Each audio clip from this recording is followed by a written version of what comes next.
Hello everyone and welcome back to my channel.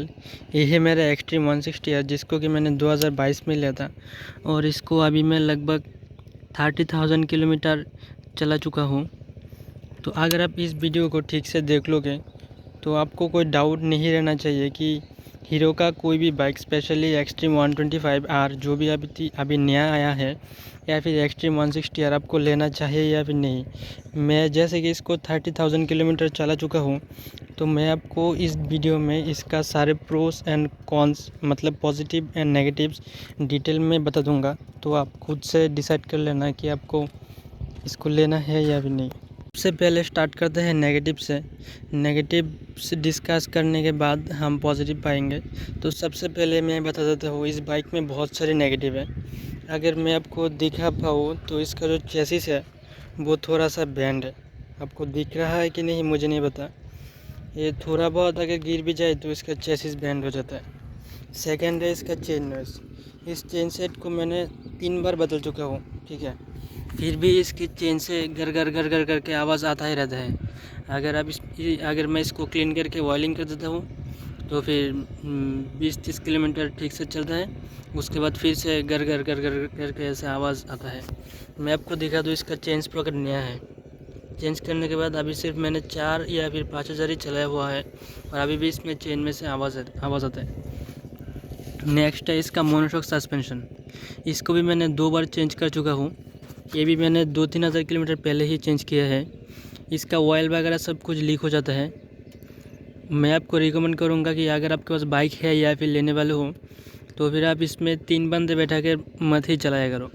इसको single या फिर सिंगल पिलियन के साथ चलाओ, 2 बंदे चलाओ, ठीक रहेगा। नहीं तो ये चला जाता है और इसका प्राइस भी बहुत है, 2600 रुपये का मुझे पड़ा था।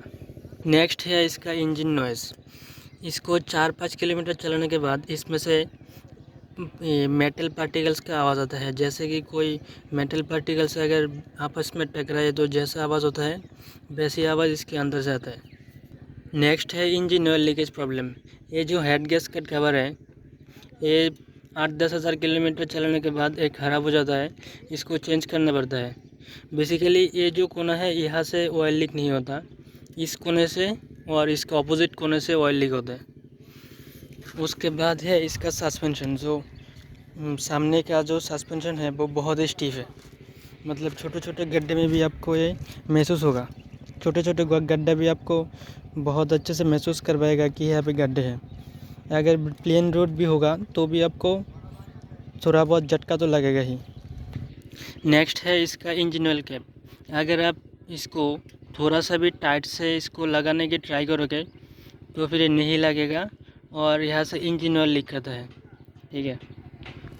उसके बाद अगर मैं आऊँ तो फिर ये जो एग्जॉस्ट है यहाँ से भी आवाज़ करता था। यहाँ पे आपको एक डब्बा दिखेगा। ये जो डब्बा मैं नीचे से दिखाता हूँ, यहाँ से इसके अंदर से आवाज़ होता था। इसको मैंने वेल्डिंग कर रखा है। आपको दिखेगा कि नहीं मुझे नहीं पता। देखो यहाँ पे चारों तरफ से काट के वेल्डिंग करा हुआ है क्योंकि इसके अंदर एक जाली रहता है। वो जाली रस्टिंग से ख़राब हो जाता है और ख़राब हो के ये जो डब्बा है इसके अंदर गिर जाता है। तो फिर अगर आप थोड़ा बहुत भी झटका लगेगा बाइक में तो बाहर से वो आवाज़ करता था। फिर मैंने इसको निकालने के बाद इसको काटने के बाद उस जाली को बाहर निकल गया, फिर ये प्रॉब्लम सॉल्व हुआ। यही थे इसके कुछ प्रॉब्लम्स। मेरे फ्रेंड के पास बजाज पल्सर NS 125, 160 एंड 200 भी है, मगर उन लोगों के बाइक में ऐसा दिक्कत नहीं आता। उनका शॉकर अभी भी चल रहा है। वो लोग उनको 40,000-50,000 किलोमीटर चला चुके हैं पर उनका शॉकर अभी भी ठीक है। पर मेरे को ये 2-3 बार चेंज करना पड़ गया। और एक छोटा सा प्रॉब्लम है, वो है इसका सीट का फिटिंग। ये जो सीट है ये अपनी जगह पे नहीं रहता।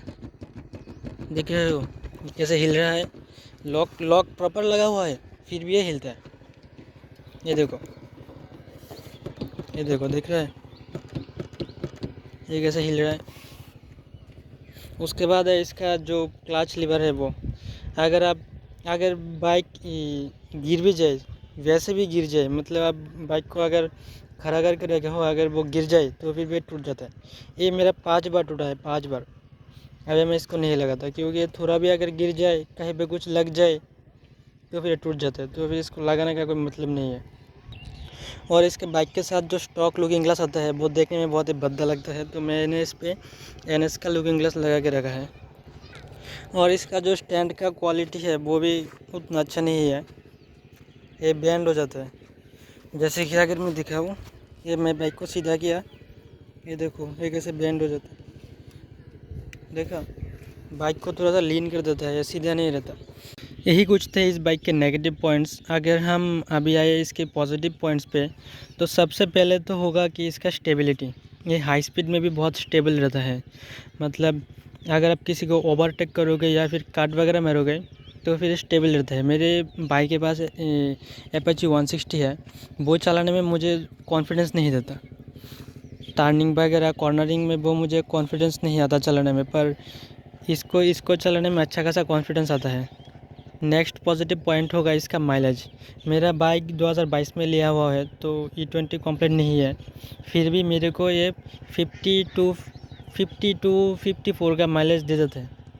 मेरे यहाँ पे हाईवे तो नहीं है, पर सिटी और सब हाईवेज़ में 50 टू 55 का माइलेज आराम से दे देता है। अभी जो मेरा फ्रेंड का NS 125 है, वो भी इतना माइलेज नहीं देता जितना मेरा देता है। नेक्स्ट है इसके ब्रेकिंग वाइड बहुत ही अच्छा है। इसमें सिंगल चैनल ABS मिलता है।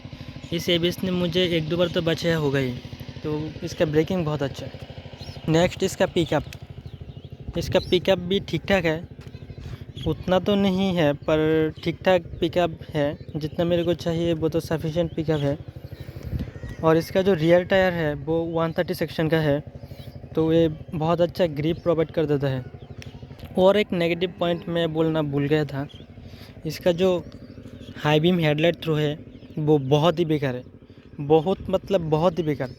अगर आप गली वगैरह में, विलेज वगैरह में चलाओगे तो फिर तो कोई दिक्कत नहीं होगा, पर अगर आप छोटी मोटी हाईवेज़ में भी चले जाओगे ना, मेन रोड पे, तो फिर ये आपको बहुत दिक्कत देगा। आपको सामने कुछ दिखाई नहीं देगा, 8-10 मीटर तक ही दिखाई देगा, उसके बाद आपको कुछ नहीं दिखाई देगा। तो रात में इसका हेडलाइट कॉन्फिडेंस नहीं देता। इतने ही थे कुछ नेगेटिव एंड पॉजिटिव्स।